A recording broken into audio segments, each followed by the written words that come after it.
Welcome to LOA Today. Walt Thiessen and life coach Cindy Chavez here. Today is Wednesday, November the 28th, 2018. It is 4 p.m. New York time, 1 p.m. Los Angeles time, 9 p.m. London time, and in Sydney, Australia area, it is currently 8 a.m. Good morning if you're from that area. Welcome to our program. If you're listening live, especially on the Law of Attraction Change My Life group in Facebook, where we are doing a regular schedule now of broadcasting all of our podcasts as we go. And today we're continuing once again what we were talking about this morning. We're looking at the Neville Goddard books, and particularly The Power of Awareness.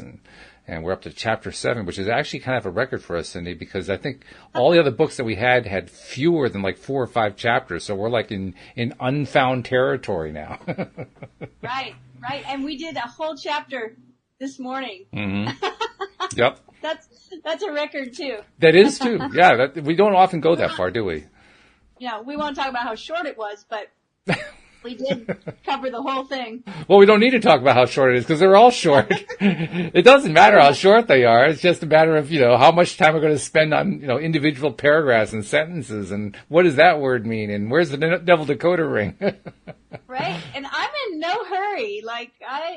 This is like one of those things I enjoy so much that I'm not in a hurry to get through it. Mm-hmm. It's just.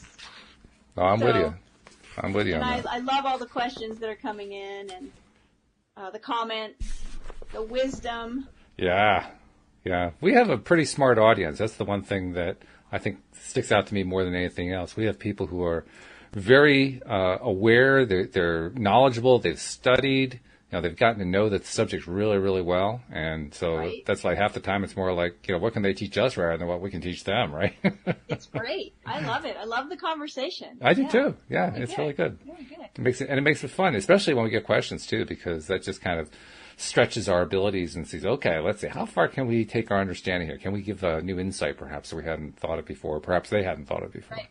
And it's fun. It's a fun process. Yeah. When you said a minute ago, start typing in. Right before we started, and you were talking to the Facebook group and said, Go ahead and start asking your questions. I kind of got a little excited. Oh, yeah. Yeah, that's where the fun's at. Well, actually, so far, we're a little bit quiet, so we'll just have to get started and wait for everybody to catch up with us. But that's all right. We will get started. We will get started anyway. Would you like to dive in and then take a break for announcements, or do you want to lead off with the announcements? No, let's do that. Yeah, let's get started. Let's have the right attitude about this, because that's the name of the chapter. That's it. We are reading in The Power of Awareness by Neville Goddard. We're in chapter 7, and the chapter title is Attitude. Mm. Attitude. When I read that word, it reminded me of, I don't know when, decades and decades ago, it was a thing for people to talk about an attitude adjustment. Mm-hmm. Mm-hmm. I need an attitude adjustment. Okay. Yes. So Neville says experiments recently conducted. So I think he's writing this in 1944, maybe? 45? When did this book come out? Now I can't remember. Let me see if I can find out when this book came out. I think it was in the 50s, actually. But let's see, it was published in 1952. Okay, 52. So. All right, so not so recent. He says recently, but we're talking about 70 years ago. Right. So here's what I want to suggest. If you're in the group and you're watching this or listening live and you can type, if you're a scientist and you have anything to add here to this research, please tell us. Right. But Neville says experiments conducted by Merrill Lawrence at Princeton and Adelbert Ames at Dartmouth in the latter's psychology laboratory at Hanover, New Hampshire, prove that what you see when you look at something depends not so much on what is there as on the assumption you make when you look. Mm-hmm. Since what we believe to be the real physical world, real is in quote marks, so real physical world is actually only an assumptive world, it's not surprising that these experiments prove that what appears to be solid reality is actually the result of expectations or assumptions. Your assumptions determine not only what you see, but also what you do, For they govern all your conscious and subconscious movements toward the fulfillment of themselves. Over a century ago, this truth was stated by Emerson as follows: as the world was plastic and fluid in the hands of God, so it is ever to so much of his attributes as we bring to it. To ignorance and sin, it is flint. They adapt themselves to it as they may. But in proportion as a man has anything in him divine, the firmament flows before him and takes his signet and form. I think Neville winds that up by saying your assumption is the hand of God molding the firmament into the image of that which you assume. Mm-hmm. So once again, Neville is likening the imagination to the power of God, or to God itself, right? Mm-hmm. Yep. Which he says your assumption now, assuming that certain things are true, the assumption of the wish fulfilled is the high tide which lifts you easily off the bar of the senses where you have so long lain stranded. Yeah. Mm. Some of us might know that feeling of being Yeah. in the same place for so long and feel stranded there. So once again, he is going back to the idea of assuming the feeling of the wish fulfilled. Mm-hmm. He says that's the high tide which lifts you easily off the bar of the senses. That's such a great picture, right? Stuck on a sandbar out there waiting for the high tide to come move you. Yep. Interesting too. I want, before you go on, I want to make a mention, because the chapter started off with a reference to these two researchers, Merle Lawrence and Adelbert Ames at Princeton and Dartmouth, who did these laboratory experiments that were psychological experiments. Actually, they were perception experiments. And the only thing I wanted to mention about that is, at almost exactly the same time period, there were similar experiments being done in the world of quantum physics that led to the revelation that whatever is going to happen at the atomic and subatomic level is going to happen dependent upon whether or not someone's observing it. And I just think it's fascinating. They're doing this. They're basically drawing the same kind of conclusions in an entirely different field, in an entirely different kind of experiment, but they're drawing the same kinds of conclusions that the quantum physicists were drawing at the same time. Just mentioning that. Right. When I read it, I thought about it. Reminded me of Schrödinger's cat.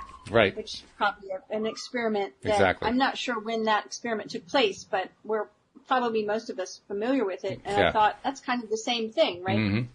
Yep. That expectation. That's right. Yeah, it was just a few years before, but it was within the same decade or so. It was in the same general time frame. Let's put it that way. So Neville says about that tide that lifts us off the sandbar. He says it lifts the mind into prophecy in the full right sense of the word. And if you have that controlled imagination and absorbed attention, which it is possible to attain, you may be sure that all your assumption implies will come to pass. Now, this is interesting. I think he's going back to what we read in the chapter previous. Controlled imagination and absorbed attention. And he points out it is possible to attain this. Which makes me think, okay, he's stressing that because for some of us it might seem impossible, but he says it's possible. He says, when William Blake wrote, what seems to be is, to those to whom it seems to be, he was only repeating the eternal truth. There is nothing unclean of itself, but to him that esteemeth anything to be unclean, to him it is unclean. Because there's nothing unclean of itself, you should assume the best and think only of that which is lovely and of a good report. It's not superior insight, but ignorance of this law of assumption. If you read into the greatness of men some littleness with which you may be familiar, or into some situation or circumstance an unfavorable conviction, your particular relationship to another influences your assumption with respect to that other and makes you see in him that which you do see. So I know this language gets a little convoluted, but he's basically talking about seeing what we expect to see and talking about how we view other people. I notice, if someone tells me something about someone whom I've never met, I may go into my first meeting with that person drawing certain conclusions that may not even be true. Sure. But because I had some expectation about this person or some seed of, something planted in my mind about that person. Right. Yep. And Neville's talking about how important it is here to recognize what we're creating with our expectation, with our assumption is the word he's using. Right. Yeah, it's true. And that assumption makes all the difference in the world. Interesting thing, and I'm not sure if it's totally connected to this, but I wanted to mention it anyway because Neville's the one who emphasizes what you should be doing as you're getting ready to go to sleep at night. In fact, just this morning we were talking about the exercise of where you basically play your day backwards. Starting with you just climbed into bed and working back to you just got out of bed in the morning. And that, I guess that stuck with me because as I was working through my day, I got to a point in the day where I had a lot of things to do on my plate, but for some reason I just needed to stop, and I couldn't tell you why. I just needed to stop. And I'd gotten a copy of, I don't know if you've ever heard this. Have you ever heard the recording of Abraham in dialogue with Wayne Dyer while he was still alive? I own it. Yeah, someone you do? Sent it to me as a gift. Actually. Oh, okay. Yeah. So you know that one. It's fabulous. It's yes. great. It's an excellent dialogue. Yeah, really good.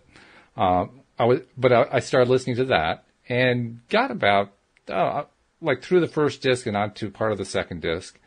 And Abraham, I don't even remember why they started doing this, but Abraham started talking about, or I guess Abraham was answering a question that Wayne had raised about programming your subconscious mind. And Abraham's response was, we wouldn't do it that way. I mean, you can do what you want, but that's not what we would recommend for getting onto the high-flying disc.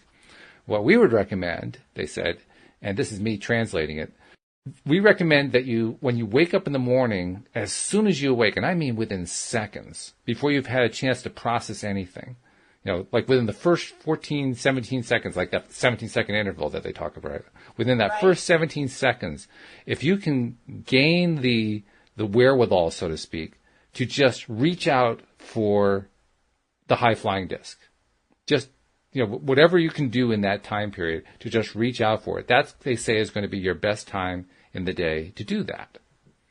And they point out it could take you a week, it could take you 20 days, it could take you 50 days, 60, 70 days before you finally succeed. Doesn't matter. Just keep going at it every single day, because their emphasis was, if you just keep trying to do it every day, one of these days you're going to get it. And when you get it, when you get to that place, you're going to hook in. And each day that you hook in, it's kind of like what happened one time when I was a kid. We have cats now, and growing up we had cats as well. The first cat that we got, we called her Candy. She was a calico. And we got her at 6 weeks. And when we got her into the house, she was getting used to this. We had this big old colonial house, 3-story house, so lots of room for her to run around in. She's this little tiny kitten. She would come up into my brother's and my room, and we had a dresser in there that stood about, I'm going to say, 5.5 feet off the ground. So it was pretty high. And she decided at the age of 6 weeks that her mission was going to be to leap from the floor to the top of that dresser. Now, first time she tried, she got up about a foot. But she was not deterred. First of all, the dresser was next to my brother's bed, so she learned how she could jump onto the mattress and then try to work on jumping her way up the rest of the way. And she mastered that after a while. But she was still determined to get there from the ground. And I swear my brother and I would go to school or, whatever throughout the day, so we wouldn't be there. But I swear she was practicing throughout the day.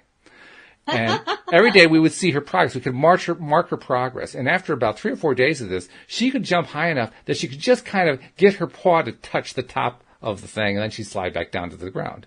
And then she'd turn around immediately and rush right up and jump right up and try it again. And you could just see her making progress, getting a little bit higher each time until finally she actually got a toehold up there. And she was able to hold it for a moment, and then she fell to the ground. And then the next time she jumped up, she got 2 paws up on there. And she almost got it. And then, after a couple more days of this, she finally had this leap, this massive, mighty leap, grabbed a hold at the top and just pulled herself up there. And finally I got on top of the dresser. And she was the most proud cat you have ever met in your life. She was preening. She was marching back and forth. Her tail was in the air. She was purring loudly. She was celebrating like it was no tomorrow. And that's what I was thinking about. Total dedication, total persistence. And that's what I was thinking about when I heard what Abraham was saying. They said, just keep going at it and just keep, try to go a little bit higher every morning. Those first 10 seconds, first 15 seconds every morning. Just try to go a little bit higher, a little bit higher, a little bit higher. And so. When you talked about that, I had this picture in my mind of waking up. And the second I wake up, this high-flying disc goes zooming by and I have to hop on it. It's like, wait, come back. Oops. Try again tomorrow. Meanwhile, the Wizard of Oz is on the disc saying, I can't come back. I don't know how it works. Oh, persistence. Persistence, that's it. But I was thinking about that, and I'm not sure how Neville would respond to it, especially in light of what he's saying here, but it just occurred to me that in one sense there's actually no conflict, because Neville was not actually trying to program the subconscious mind at night in order to do something. He was trying to program the mind to be able to focus better. That's one of the things we took away from this morning's talk, that all that practice about playing the day back in your mind, one step at a time, was really about maintaining your focus and sharpening your focus over time. So in that sense, I think there's a correlation to the story of my kitten trying to jump on top of the dresser. Right. Because he did mention that it was not an easy thing. Right. He did. And that you had to stay with it. So, yeah, it makes total sense. So now I'm trying to kind of connect all that to what Neville's saying here, and I'm not quite sure where the connection is, but I just felt like I should bring it out there because it was a big part of my day. And anytime, there are no coincidences, right? So even if I can't see what the connection is, I thought I'd bring it up. Maybe you'd see the connection, or maybe one of our listeners would see the connection. Well, there's definitely a thread there, right? Because everything we're talking about, I mean, like he just said, a few sentences back about it's not impossible, which tells me that he's letting us know it's not impossible, or, it is possible, because to some of us it feels like, ooh, it feels impossible. And that's like the little kitten. Yeah. A kitten, a tiny 6-week-old kitten jumping up and landing on something that's 5 feet tall. Right. Might seem impossible. And so it reminded me when you talked about that of the emotional scale and how we often, encourage people to take that small hop, not to try to leap to the top. You get better and better at reaching the top quicker and quicker. Right. But you have to start somewhere. And I think it's in line with what Neville is talking about in this whole book, which is all of these things are possible. And they also take extreme focus and attention. And what we're talking about now in this chapter, attitude, I think they all weave together pretty closely. Yeah, I think they do. By the way, Jeffrey asked an interesting question, too, that I wanted to answer. He says, do either of you go back to sleep if you wake up on a low-flying disc? And the answer is yes, I do. I do that. I mean, it doesn't always work because, and this is where I think it's really important to understand what Abraham is talking about. Because they say the reason you want to go for it during those first 10 to 15 seconds is because you've just spent the night letting your mind just relax and let go of stuff. You're in your least resistance state after that long night of sleep. So that's the real purpose for doing it when you first wake up. Now, I don't know about you. I found that if I wake up and I'm really low flying and I miss that first 15-second window and so forth, I do try to go back to sleep. But it doesn't help me a whole lot. It helps me some. I feel like I got more sleep. But in terms of getting on the high-flying disc, it helps me minimally. What's your experience? Do you get that, or do you have a better experience? Or maybe you don't even do that. I don't know. I mean, I feel like I don't really wake up on a low-flying disc very often. Now, I wake up in the night sometimes, especially the last few years. Wake up in the night, and I use a lot of these processes if I wake up in the night. I mean, I figure I was actually reading a book about dreaming, and it was mentioning, and it's like maybe the third or fourth time I've read this idea somewhere. It's talking about that I don't know how far back in history we're going. I want to say maybe back before we had electricity, but not, 1,000 years, maybe a couple hundred years. I don't know. But they said that it was very common for people to sleep for 4 hours and then wake up for 2 hours and get up and do things and then go back and sleep like the second sleeping shift. Mm-hmm. And so it was kind of funny because I thought, oh, okay, well, that's what I had been doing, but I am not one of those people that gets up when they can't sleep and, goes and does something productive. Mm-hmm. Not physically anyway. I'm trying to be productive metaphysically. Yeah. So when I wake up and I have an hour or two, on occasion where I'm awake, I've just decided to use that time to use Neville methods, to meditate, to, it's like, hey, I might as well be conscious about what I'm using instead of laying there being frustrated that I can't sleep, because who wants to be frustrated? That's just an energy level. I don't want to create more of whatever that is. Yeah, that's the low-flying disc. That's the last thing you want. Okay, so I don't generally do that too much. And as far as going back to sleep, of course, if you wake up in the middle of the night, that's usually your aim is to go back to sleep. Mm-hmm. But as far as waking up in the morning, if I go back to sleep, it's usually because I'm wanting to have a dream. Oh. So I'll look at the clock and I'll think, oh yeah, a sleep cycle is about 45 minutes to an hour for most people. Mm-hmm. So I'll look at the clock and think, okay, I have time for one more.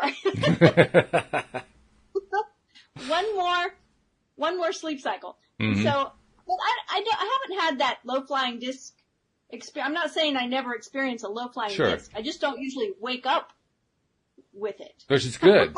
That's a good thing, because what it really means is that you're generally in a good feeling place. Maybe not as high as you'd want to be, but overall, on average, you're in a good feeling place. So you don't have this expectation of waking up and, it's all going to start all over again, which is definitely the wrong kind of feeling to have anyway. So that's a good thing. That's good. Well, it's interesting. I mean, I never thought about it. That's why I love these questions. I never thought about it until right now.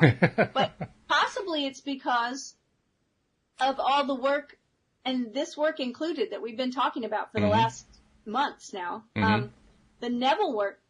Possibly it's because I consistently, I'm committed to doing this work as I fall asleep. So I'm usually falling asleep, assuming the feeling of the wish fulfilled. I'm usually falling asleep, being who I want to be, right? Right. Like, I'm not going to sleep in a bad place, worrying about things. I'm not saying I never worry. Yeah. But I have been very consistent in my practice. So, when I go to sleep, if I recognize that I'm worried about something, or that I'm frustrated, or that hasn't been the best day, I do whatever alignment work I can and make sure that as I'm falling asleep, I'm in alignment with what I want, with how I want to feel. Maybe that's why I usually don't wake up that way. Makes sense. Why not? Yeah, because I'm telling you, the first time I read that from Neville, where he says, that sleep is the gateway to the subconscious, and your subconscious is creating everything. Mm-hmm. I was like, oh my goodness. So what happens when we worry ourselves to sleep? Yeah, exactly. I don't want to be 8 hours of my subconscious creating more things for me to worry about. Mm-hmm. No, that's not going to happen. So I got really serious about doing this work at that point. Well, interesting you should mention that, though, because in that same talk with Wayne Dyer, Abraham mentioned that they don't get too excited about this whole thing about programming your mind when you go to sleep, unless it's a continuation of what you were doing in your day. Because if throughout your day you were focused on emotional level 4, and now all of a sudden you're going to try to program yourself to be emotional level 12, you might as well not bother. You just already programmed it by being on 4 all the time. Successful. Yeah. I agree with that. Yeah. I agree with that. Now, one thing I am curious about is trying to see, I'm going to start doing the play your day back like Neville was talking about. I'm going to start that tonight. And then just before I go to sleep, after I've done that, the last thing I'm going to do is I'm going to program into my mind, if I can, when I wake up, the very first thing that is going to happen as soon as I'm conscious is I'm going to reach for that high flying disc. Yeah. And see if that helps. Right. You know, because if you can program to a certain degree, why not program that? The one thing we want more than anything else. Right. And remember this, is that anytime we set an intention for something like that, sometimes we miss it the first few times. Exactly. And then what we start realizing is, but we remember after the fact, might be 11 o'clock in the morning and we think, I didn't even think about the high-flying disc until now. Mm-hmm. But as we keep making the intention, pretty soon we'll start remembering the second, by 10 a.m. and pretty soon the second we wake up. So, which was Abraham's point. That's why Abraham said it could take 20 nights, it could take 50 nights, it could take 60 nights before you finally get one right. But, just keep at it. And very similar to what we talked about with Neville this morning. We said we might not be able to play the whole day backward. We may forget what happened between 2 and 5. But if we keep trying to do it anyway every single day, we'll get better and better at it. Yeah. It was really difficult for me at first. It was like, oh my goodness, because the detail. Yeah. But, it gets easier. I'm going to try it again. It's probably going to be. Are you? Okay. Yeah. I'm going to try it again. That's good. All right. Okay. So let's see. Yep. We should do our messages before we get too far here. So. Well, let's do them now and then we'll dive back into this. Yeah, let's do that. First and foremost, if you're not a subscriber, what are you waiting for? All the links are in most of the places where you can find this podcast recording, or if you're listening live in the Facebook group, there are links there as well. If you can't find the links, just go to the homepage, loatoday.net. You'll find 2 great big icons there to be clicked on, one for Android, one for Apple phones and iPads and so forth, and just follow the steps from there, and you'll be automatically subscribed, and all of the episodes will come right to your smartphone and smart device or whatever it is every single day that we make them.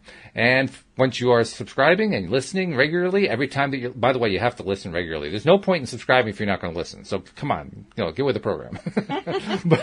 But once you're listening, every time you're listening, put something out on social media, because like I've been trying to point out lately, that's how you found it. Somebody, either it was us, live streaming it to the Facebook group, or somebody put it out there on social media. They were listening, or in some way, somebody used the social media to put out there that this thing's available, and you found out about it. So do somebody else a favor. Pass it along to them through, Twitter, Facebook, Instagram, whatever it is that you use. LinkedIn, I don't care what you're using. Use all of them, but just put it out there every single time, because we want more and more people to find out about it. And then finally, contact us. Tell us stuff. If you're a member of the group, join us for the live stream and share comments there, or just send emails, or go through the website. There's a contact form, but whatever. Send us your questions or comments, or maybe manifestations that you're sharing, whatever, because we like to share all that stuff on the program as well. So there they are. Absolutely. Free messages for the day. Yes. Very good. Thank you. Yep. And yes, keep those cards and letters coming. Absolutely. All right. So Neville is talking in this particular paragraph about the way he phrases this, if you read into the greatness of men some littleness with which you may be honored.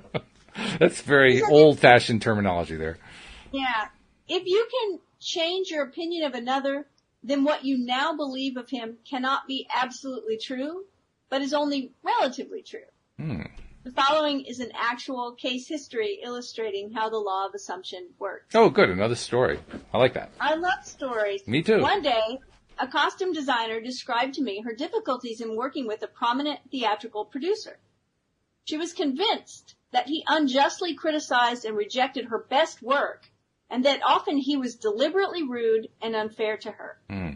Upon hearing her story, I explained that if she found the other rude and unfair, it was a sure sign that she, herself, was wanting, and that it was not the producer, but herself, that was in need of a new attitude. That's the attitude adjustment, right? Right. I told her that the power of this law of assumption and its practical application could be discovered only through experience, and that only by assuming that the situation was already what she wanted it to be, she could prove that she could bring about the change desired.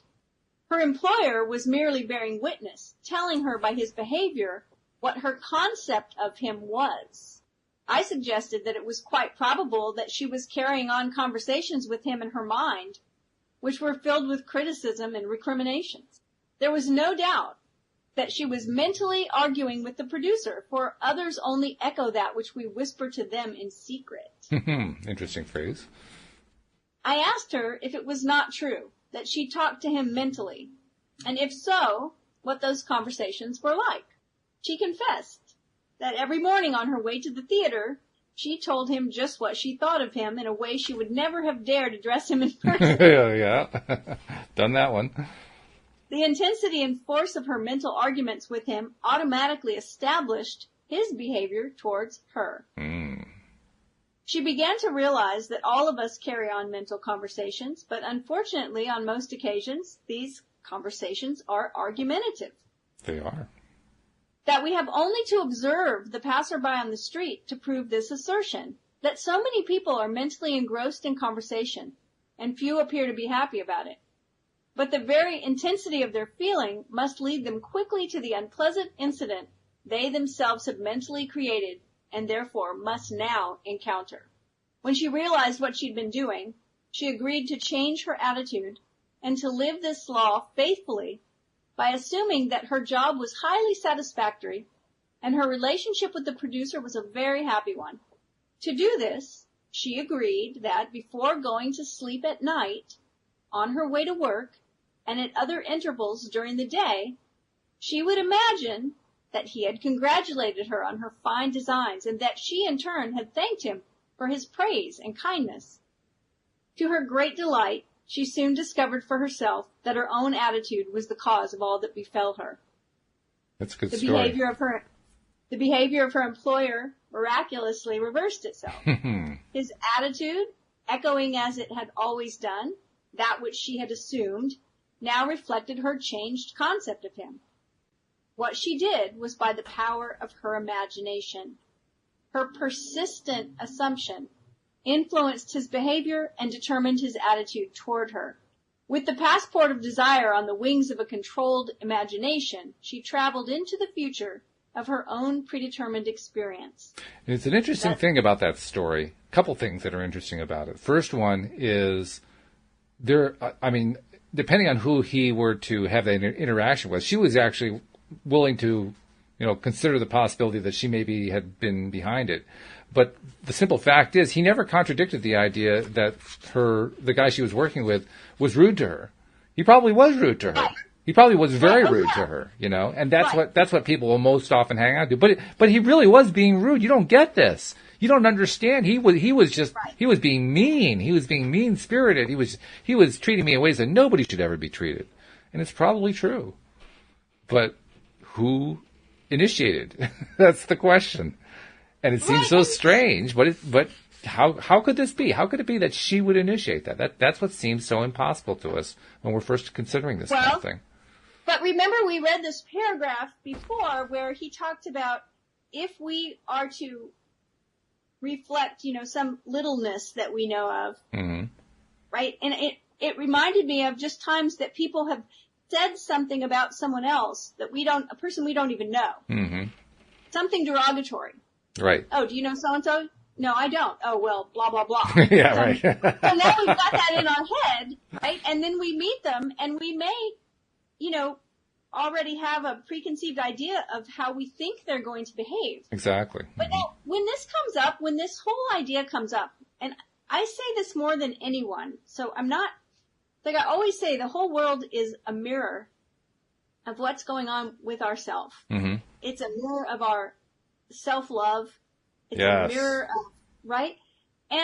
But the thing I always want to make sure, because when I'm a relationship coach, so when this comes up about the way other people behave towards us, do I think our attitude plays into it? Yes. Do I think that the whole universe is a mirror of how we love ourselves? Yes, I do. And I also think that it's important that we have boundaries in place, right? And that if you're in a relationship and there's any kind of abuse going on, emotional abuse, physical abuse, mental abuse, that it's not your fault, right? It's like that's the only thing I never like about this message when it comes up, is the idea of, well, you're creating it. Right. Okay. That's okay for us to say, how am I supporting this behavior? This person is treating me badly. What part do I play in it? What part can I own? Mm-hmm. And here's the thing that I learned is that sometimes part of it has to do with the way we treat ourselves. Oh, yeah. Right? In other words, if you're in a relationship with someone and they're treating you badly, and you're allowing it and you're tolerating it, part of that is maybe because you don't have enough self-respect. Mm-hmm. Because I use this example all the time, right? But you might not even let somebody treat your little dog that way. Yeah, true. But you're letting him treat you that way. Yeah. Right? She says he was rude to her. So part of it is, with me, I get real practical here. And yes, I believe in magic and I believe in changing my own attitude. I believe everything's a reflection. And I also believe in saying, you know what? The way you're treating me right now is not okay. Yeah. Well, this is not okay. I don't think that's inconsistent at all. I think it's actually part and parcel. I really don't think you can put out what it is you want without making it clear what you don't want, especially if you have to make it clear verbally to somebody else, saying, no, you are not allowed to cross this line. And sometimes, you know, it's funny because, you know, Abraham says this thing about, yes, if you have enough focus and intention and you are, you know, really trained your mind to do this kind of work, you probably can manifest a 5-star meal at a McDonald's. But it's probably just easier to go to a 5-star restaurant. Oh, that takes all the fun out of it. That's the way I sort of look at this. It's like, okay, I can get introspective. Mm-hmm. I can realize that I'm playing a part in this too. You know, in the Course of Miracles, I think there's an idea of everybody's just playing a role for me. Oh, yeah, right. Right? Okay, so we're all just playing a role. I understand it. I'm playing into this too. There's part of this I can own. And part of it might be that I let people walk all over me. And that I never say, hey, you know, that's not okay. Sometimes that's the easy way. That's going to the 5-star restaurant. Instead of trying to manifest a 5-star meal at McDonald's by doing this energetic work. But yet, at other times, it works quick and easy, just like this. She changed her attitude, and the guy was different. By the way, I want to also mention something about boundaries that gets overlooked sometimes, and you probably run into this as a coach. So often when people talk about setting a boundary, they said it the way we just talked about. No, you are not allowed to cross this line. Do not give me that kind of behavior. That's not acceptable. And that's the way we normally do it. But it's really helpful, I think, to remember that that is an expression of a negative. If we really want something, we have to express it positively.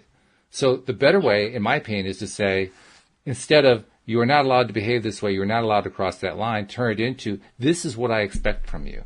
I expect you to treat me this way.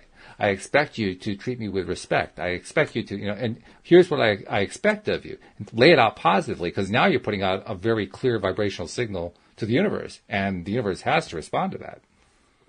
The most important thing to remember about boundaries is that when you create a boundary, it's for you. Yes. Your boundary is to keep you safe. Your boundary is to keep you comfortable. Your boundary is to keep you having an experience that you want to have. Right. It's not to change the behavior of someone else. Right. If we decide we're going to make a boundary because we want somebody's behavior to change, then if they keep on doing what they're doing, then we feel like our boundary hasn't worked. Right? It's like, well, I set a boundary and they keep doing whatever it is. So I like to use this example. I use the example of a restaurant down the street, and maybe I go there every day, and there's a sign on the door that says they close at 6:30, but I don't close my office till 6:30, and then I walk down, and so I don't get there till 6:45, and they're closed. But I always knock, and they come let me in. They smile. They ask me to come in. They serve me a beautiful meal. See, I must be special, right? But in the back, they're all grousing about me being there. Oh, she always shows up late. I just want to go home. Can't we get this over with? What are they doing? They're putting a smile on their face and they're tolerating me. Exactly.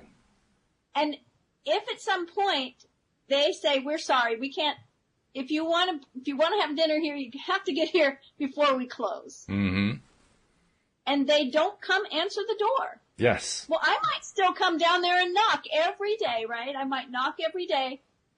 So they haven't changed my behavior. That's and right. If they were to say, we hung the sign on the door, she still keeps coming. And they think our boundaries don't work. She's still here. Well, that's because you made the boundary thinking it would change me. That's right. But if you make the boundary and just say, look, the sign's on the door, we're not going to answer the door. We're going to clean up and go home because that's the experience we want. Mm-hmm. Then you've created a boundary that's working. My wife, Louise, when she was a psychotherapist for 10 years, and during that time period, she had one particular exercise that she told me about that I really love, that she would use with somebody to help them understand boundaries. And that was, she had a very comfortable room that she was in. They had a couch, they had a chair and so forth, throw pillows, all that kind of thing. And, at one point, she was trying to explain this concept, she would make sure she was sitting opposite the person, grab one of the throw pillows and say, okay, catch, and toss the pillow to them. The other person would catch it. She'd say, okay, now throw it back to me. So they throw it back. She'd catch it. She says, okay, catch it again. She threw it again, caught it again. And then she'd say, okay, now throw it back. They would throw it back. And this time, instead of catching it, she'd let it fall to the ground. And she'd say, the game just ended because I refused to play. Right. Exactly. That's it. And that's exactly it. Right. And so why is that?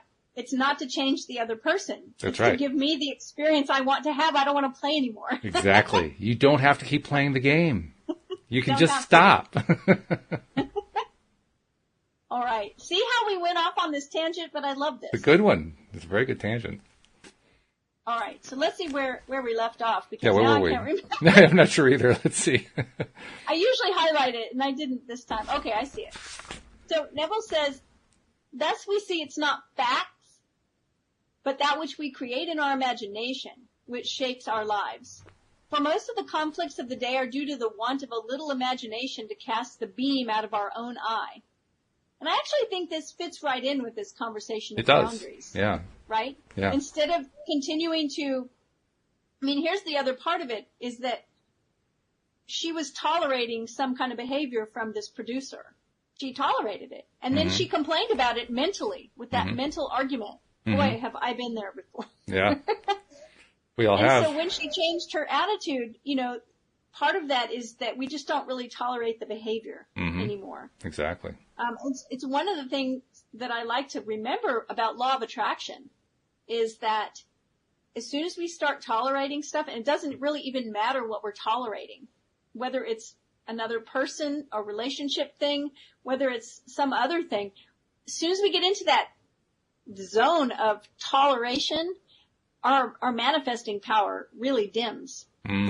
I don't really know why, but I think it's an energy, right? Just an energy. I think if we're tolerating something, we're kind of stepping back into victim energy, and we cannot be a creator and a victim at the same time. That's right. That's right. Okay, so he says it's the exact, and this is interesting. It is the exact and literal minded who live in a fictitious world. That's interesting.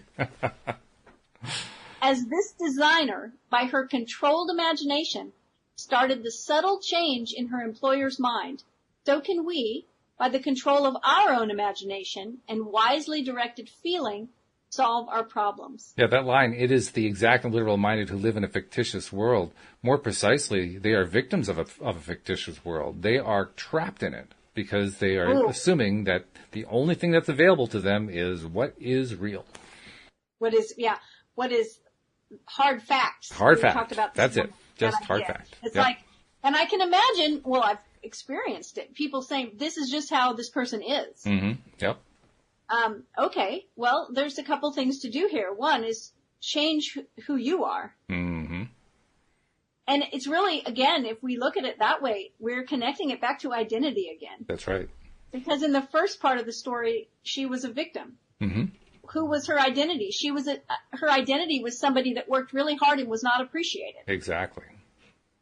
And she started changing her identity into someone who was appreciated. And that made all the difference. Yeah. Yep.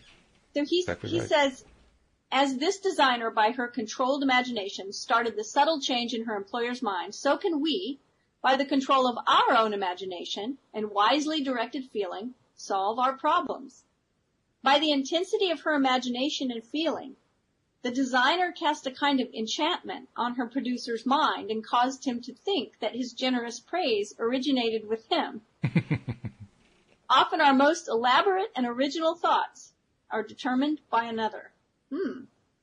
We should never be certain that it was not some woman treading in the winepress who began that subtle change in men's mind, or that the passion did not begin in the mind of some shepherd boy, lighting up his eyes for a moment before it ran upon its way.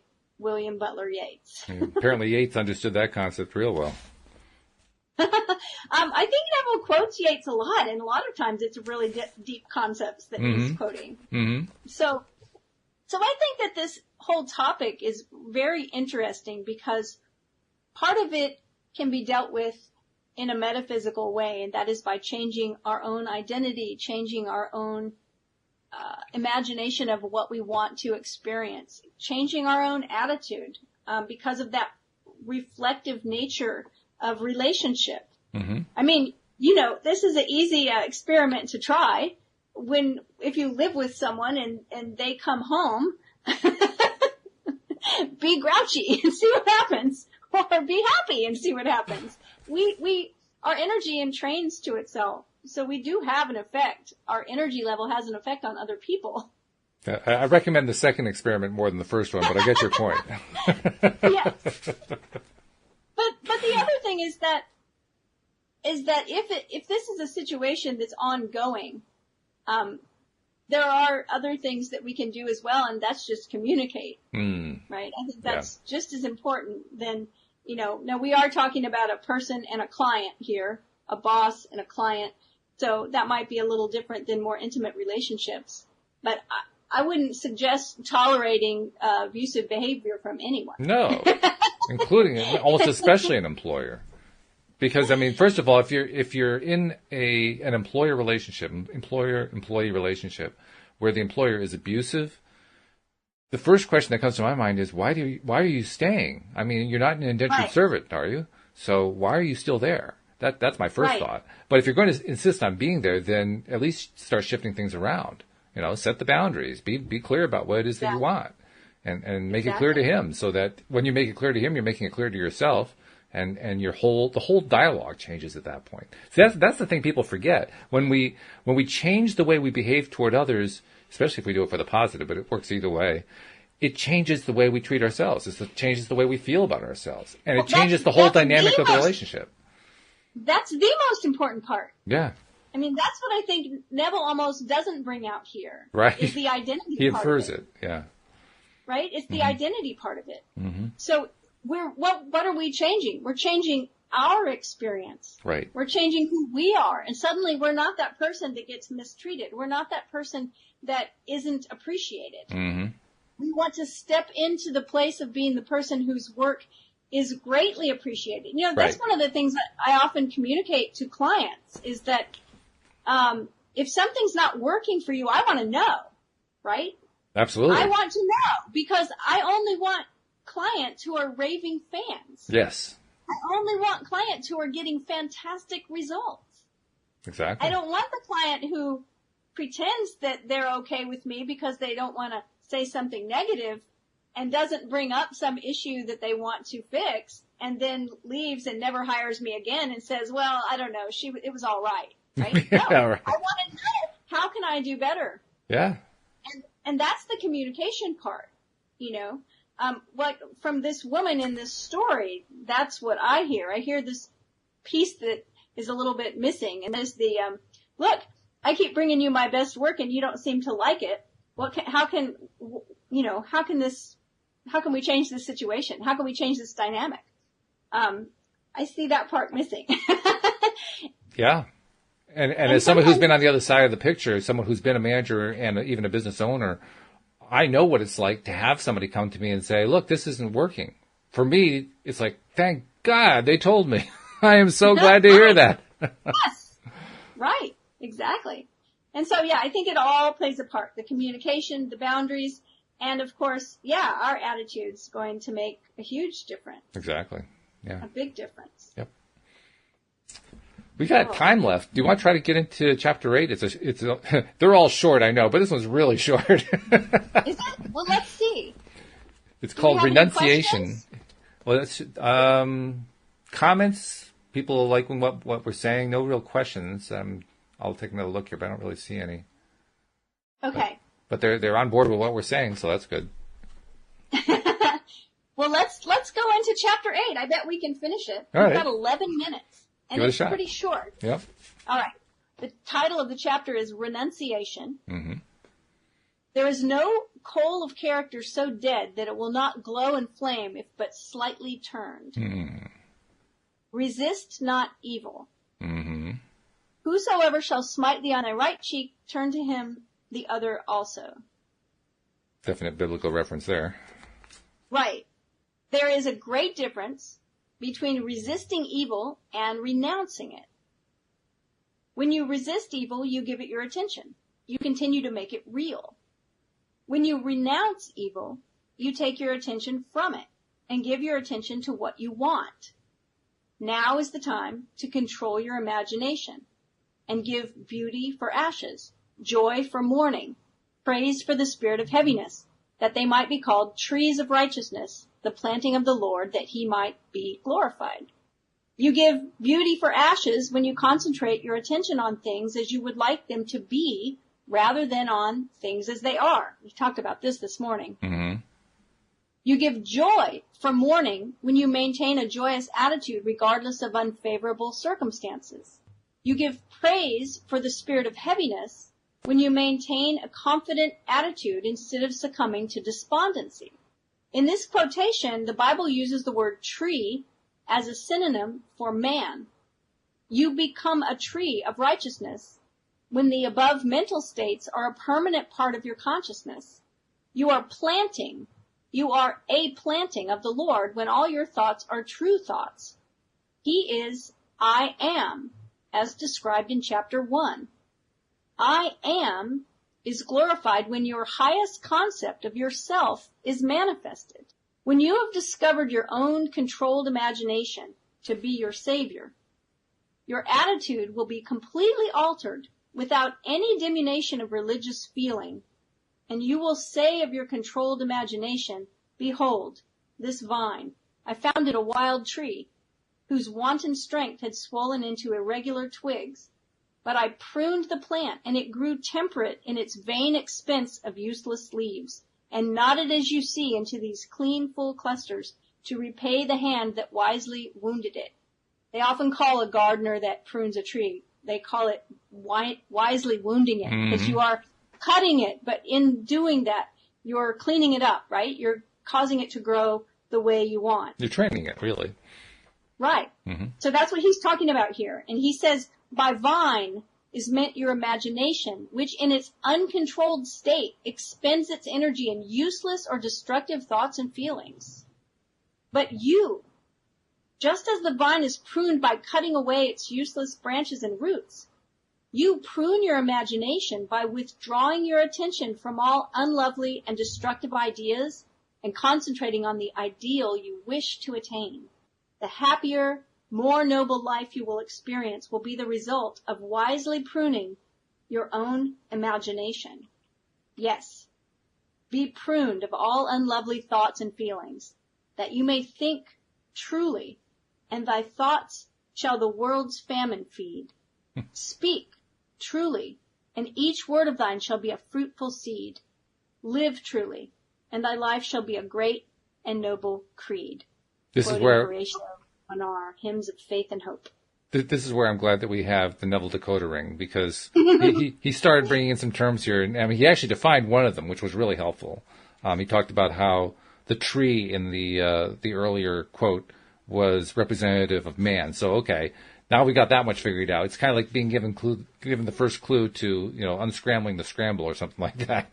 Right, and that happens a lot with Neville, and it is a synonym in Scripture to use trees as men, a forest, a garden, all of these things, great metaphors. I was actually just having a conversation with somebody right before the podcast talking about using the metaphor of a garden.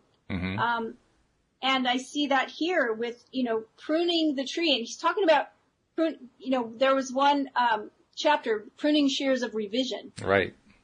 Where he's talking about revising things that have happened, kind of what he had this woman do, right? Instead of having that mental argument going on all the time. I mean, all of that's just imagination.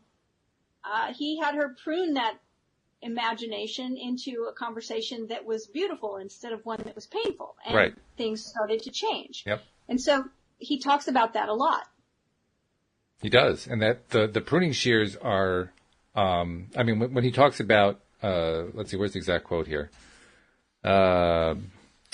Give beauty for ashes, joy for mourning, praise for the spirit of heaviness, that they might be called trees of righteousness, the planting of the Lord, that he might be glorified. Now, when you first read that, I thought to myself, well, first of all, that's very biblical. Second of all, what the bleep is he talking about?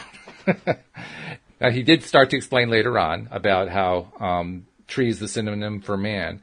But the part that was still a little bit confusing was the planting of the Lord, that he may be glorified. Okay, what's that all about? And later on, as you pointed out, let's see, where is it exactly? He talked about wounding, right? But I pruned the plant, and it grew temperate in its vain expense of useless leaves, and nodded as you see into these clean, full clusters to repay the hand that wisely wounded it. Well, if the tree is man, then what we're really talking about there is man pruning himself. We're talking about man changing his thought pattern, changing his mind, changing the way he's dealing with and thinking and interacting with what's going on around him. And so, I love this, that he used this quote, because it says, it grew temperate in its vain expense of useless leaves, and nodded as you see into these clean, full clusters to repay the hand that wisely wounded it. So in other words, if we're wise about how we use our imagination, and we get out those pruning shears, if you will, of revision, and learn how to train our thoughts to where we can focus on the things we want, we're the ones that will be repaid with a manifestation of things that are good, things that we want, things that are enjoyable and pleasant. So that's the whole picture here in this chapter, is just us once again training our mind and our thoughts to where we have control and we have focus. It's not an easy thing to do. It takes time. It's like growing a garden. Right. You know, that's what my friend and I were talking about, planting seeds. You know, gardening is dirty work, right? We plant seeds in the dirt, and there are worms in there. And we get our hands dirty, and we dig around, and then we plant them, and the seeds are in the dark, planted in the dark. And we walk by that little plot, and we can walk by and walk by and walk by, and nothing's happening, and nothing's happening, and nothing's happening. And we keep watering it, make sure it has sun, and nothing's happening, and nothing's happening. Isn't that what we hear with people who are complaining that they keep doing the work and they're not manifesting what they want? Yep. Nothing's exactly happening. Right. Yeah, I did that and nothing happened. I did that. I'm still not getting what I want. Well, one day, if you are faithful to the garden and you keep watering it and you keep giving it sunshine, which is good thoughts, focus, practice, good energy. One day when you walk by, you will see the seed has sprouted suddenly. Oh my goodness, look, it come up, it poked up through the ground, but that seed was down there struggling in the dark, trying to work its way up through the dirt. And you know, we see a full manifestation. That's the part that people miss. They do the work of planting and then they want to see the work of manifestation, but there's all that time in the middle where we have to have faith and we have to believe that it's going to happen. And so, you know, hang in there. Yeah, do the work. Keep watering. Keep giving it sunshine. And as Herbert points out, the garden we're talking about is actually the mind, so it's the mind garden. And as Jeffrey points out, plant lots of seeds. Just keep putting the seeds in the ground, which is true. I wanted to go back though to that first quote, because that whole thing was kind of like a showstopper for me, trying to grasp what he was saying. The last part in particular, the last part said, "The planting of the Lord, that He might be glorified."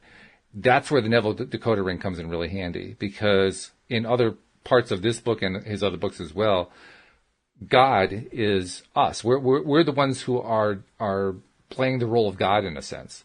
So you explain it that way. Now all of a sudden, the planting of the Lord, that He may be glorified. Well, that's us planting our own seeds in our own mind so that we can get what we want. And boy, that decoder ring is important. He says, I am is glorified when your highest concept of yourself is manifested. Exactly. How does that happen? That's when, you know, when you recognize the reality of your imagination has now hardened into fact. Exactly right. That's true. It. Yep. So this has been good. Unfortunately, we're out of time, but we got 2 chapters done. That's a kind of a record for us. A new record. It's a new record. So we'll have to pick it up again next time. Now, of course, we'll be picking up this book next Tuesday morning, so people can hang on to and maybe even do some reading ahead and be ready for it. But I'm looking forward to talk to you at that time about it. I am too. I'll be back. All right. Tuesday. And we hope that you all will join us as well next time here on LOA Today. Goodbye, everybody. Bye, everyone.